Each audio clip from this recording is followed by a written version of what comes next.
Any questions? Let's go. Yes. Hi, Mayor. David Kaplan, Fox 5 here. Quick on topic. You made a reference to wanting to see a similar development along the Anacostia River, as we're talking about here. A whole neighborhood built up near a stadium. What did you learn from this project that you think could potentially streamline a 2030 home game at the RFK site should all this happen? Well, I think what this demonstrates is the district's kind of anchor investment and it was substantial, and it brought us a beautiful stadium. We've had at least one championship team there, and probably on the way to others. What we also know about this is that it's not big enough for a World Cup. And so it's still a key part of our kind of portfolio of venues, but it doesn't fill all of our soccer needs. So that's key. Another thing that's key is that there was a master developer, and that the connectivity between the sports stadium and the residential housing has been beneficial to getting this delivered. And if I could just ask one off topic regarding your letter to council and the bill that you're hoping to see passed with juvenile curfew lasting throughout the summer. Can you please just talk about, why you felt it was so important is so important to push this legislation? And then on the tail end of that, just do you feel that there's enough in the district right now to programming wise to encourage juveniles to attend? Some may see your request as sort of a sign that maybe there isn't enough, and that extraordinary measures need to be available to police. We're not just talking about activity. We're talking about some pretty aberrant behavior. Let me just make it plain. We're not talking about kids that they might be at a dance, but instead they're taking over a Chipotle and are doing some pretty destructive things inside. So I think parents would be pretty shocked by the behavior that we have observed for children. And certainly we have a lot of activities available, but we also want families and young people to think about what they're doing, think about their behavior.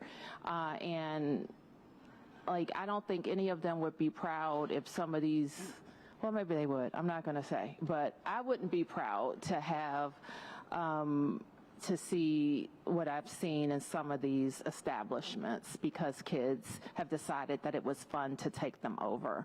And more than that, it is disruptive to all the investments that we make in great spaces, and people who want to just enjoy those spaces need to know that they will be safe. Dan O'Hanlon with DC News Now. Just on that topic as well, when I know this is structured in the sense of those drug-free zones that we had. I know in the past summers when there was more targeted enforcement of the curfew, there weren't all that many, maybe like 4 or 5 a night that were taken into DYRS. But in terms of stopping these kids, especially now that it's 17 and under, not under 17, is there any concern of police just stopping people on the street? Are they going to be asking for IDs? How is this going to work in that sense? Well, we've already seen, and we have seen how it's been working at the wharf, because the wharf has instituted a curfew that's actually earlier. I think the other kind of elements of the curfew will be similar to what I have proposed. So we've seen how it works, and mostly what we see, actually, when kids know what the curfew is, they abide by it and they disperse and leave. And so I think that is our expectation in this case, not that we would be taking a lot of kids in. And just one more thing, kind of on this topic, if you will, talking about the Club World Cup starting tonight over at Audi Field. Just in terms of economic development, obviously, international eyes on DC. How does this project help with that? And also, how are you viewing this as international events coming to DC here? We're thrilled about it. We've promoted it heavily. I think we've worked with some of our businesses so that they could support watching the matches and different hours to watch the matches. So we see a lot of activity around it and growing interest around it. And I think it's important because if there's any opportunity remaining, actually somebody pinged me yesterday that we could get some activity related to World Cup here, then we're going to keep trying to do that. Hello, Mayor. Alan Etter from WTOP. Mm-hmm. What can you say to environmental groups around town who are upset at the proposed cutting of the DOEE budget? They think it will have a negative impact on the environment. I say to them what I say to everybody who is testifying today and have been testifying throughout the council's public hearing process. A big hearing is happening right now on the Budget Support Act. And we have several things that we have to do with this budget, and that is to right-size our spending and cut costs and grow activity, grow revenue. And so there are a lot of tough decisions in this budget across all of our clusters.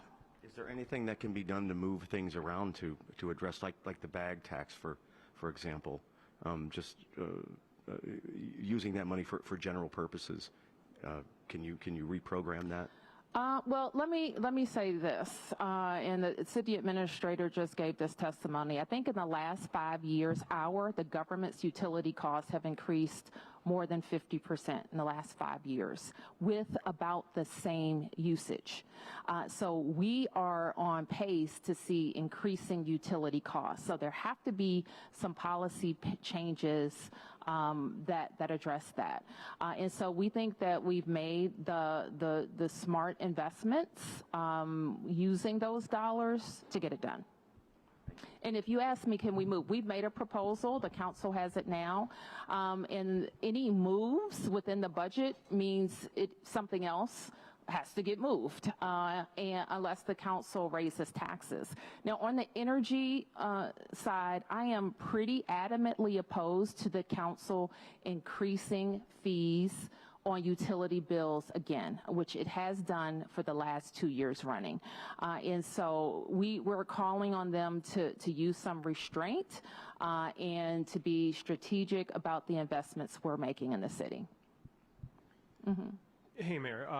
So speaking about the budget and kind of going off of something you just mentioned, this idea of raising taxes. Yesterday, the council started discussions about where they are in changes to the budget, and there was some brief discussion about potentially kind of looking at maybe capital gains tax increases, a land value tax, a business activity tax as a way to raise some revenue to cover some of the things that they think are being cut. Like, what are your reaction to this idea of like raise taxes on people, especially DC residents who are doing well for themselves, who may be benefiting from the federal tax changes that are coming?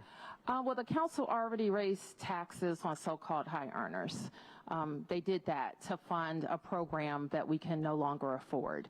So I wouldn't support that. And in fact, when I presented the budget to council members, there was I got some pretty focused questioning on expenditures. And so this is what always happens. The council says we spend too much money. I propose cuts in this case, $1 billion over 5 years, and the council members raise taxes and don't make cuts.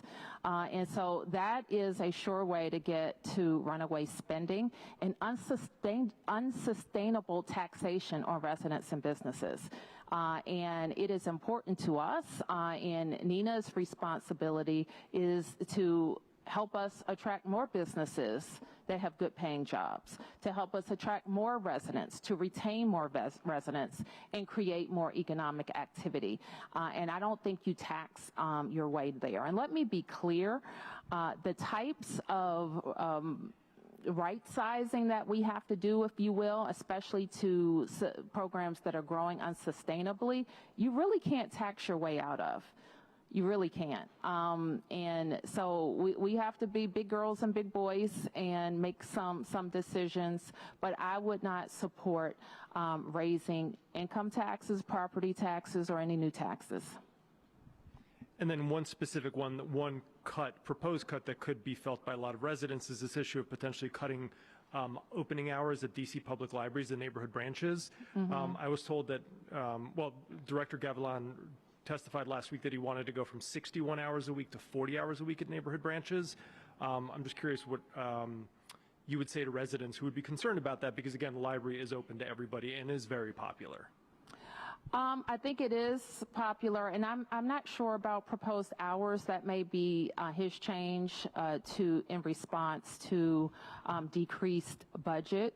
So I don't know that I can comment on proposed changes in hours, but I would be interested in the library showing like what the usage is across all of its libraries and what hours of the day are being most utilized.